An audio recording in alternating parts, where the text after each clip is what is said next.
Kalabos ang 4 na MMDA enforcer dahil sa pangungutong umano ng isang truck driver sa Commonwealth Avenue, Quezon City. Todo tanggi naman ang 4 sa paratang laban sa kanila. Narito ang report ni Oscar Oida. Imbis na silang nanguhuli, kalaboso pa ngayon ang 4 na MMDA traffic enforcer matapos umunong kotongan ng isang truck driver sa may Commonwealth Kanto ng University Avenue sa Quezon City mag-aalauna ng madaling araw.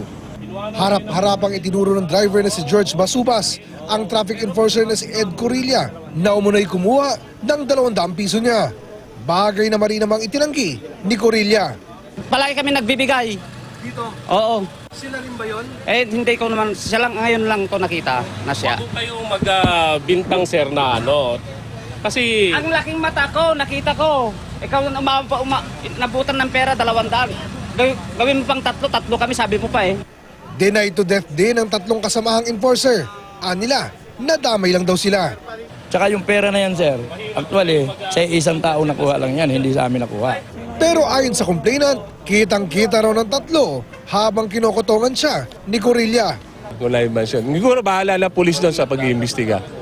Mga miyembro ng Quezon City Anti-Crime Group ng City Hall ang umaresto sa 4 na enforcer. Makaraang magsumbong sa kanila ang driver na si Basubas.